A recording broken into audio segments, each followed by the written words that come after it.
Hello everybody, this is the CEO update number 2. Today I'd like to talk to you about working in heat.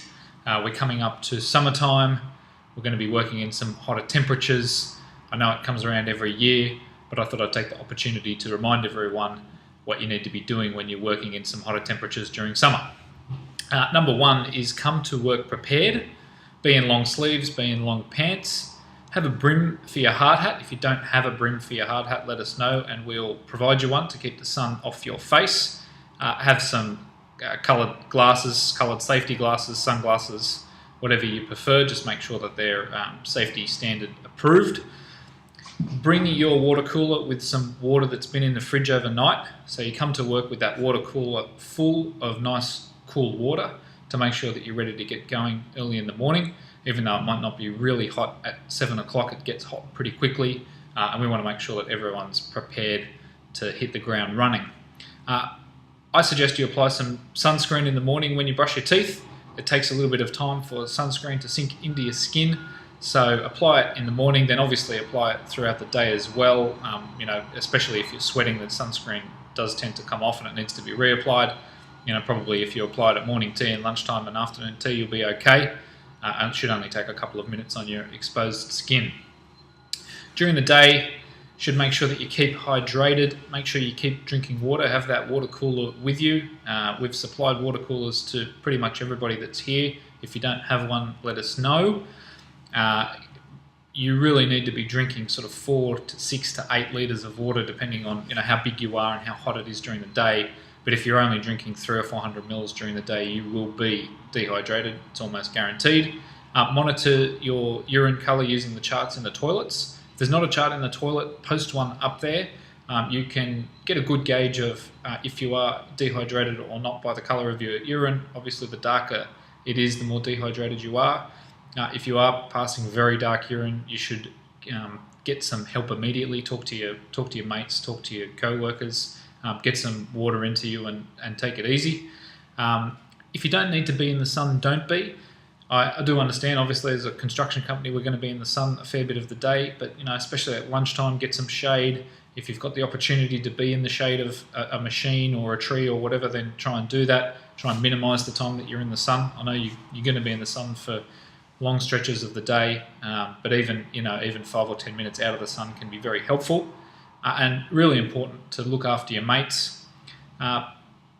Take the signs of heat stress seriously. If people are slurring their words or not making any sense or find it difficult to move or walk around, they're probably suffering some pretty severe heat stress, and that can cause some pretty serious injuries. So don't take any chances. Make sure you look after your mates, look after one another during summer, because over in South Australia it can get pretty hot.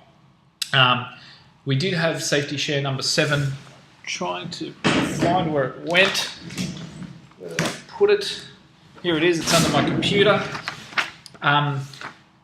Safety share number 7 should be either stuck up in the lunchrooms or around somewhere in the site sheds. If you haven't read it, have a read of it.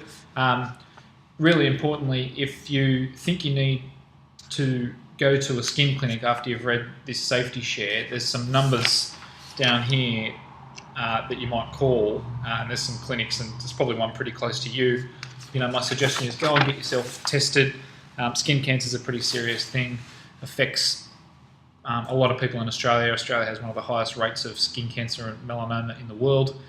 Go and get yourself tested and make sure that you get treatment if you need it.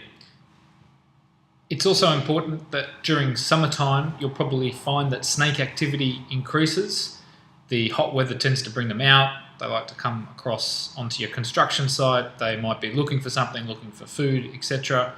Definitely most of the time they'll be more afraid of you than you are of them. Really important, if a snake does come onto your construction site, is not to approach it or try and handle it. You also can't kill it because it's a protected species. It's a native animal.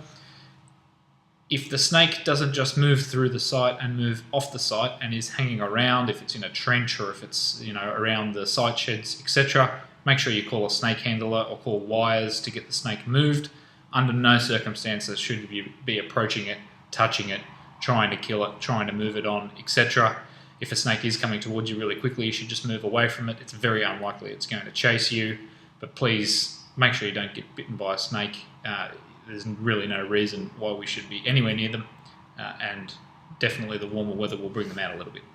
That's all I have for this video, coming to you today from Lendlease site at Springwood, which is in Gawler East. It's a fantastic project. We've been working here with Lendlease for about 3 years, and we hope to be here for another 10 at least.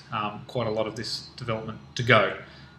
Dan East is doing a fantastic job up here, so I was just talking to him about how the program's going, and it's going well. So again, look after yourselves during summer, and thanks very much.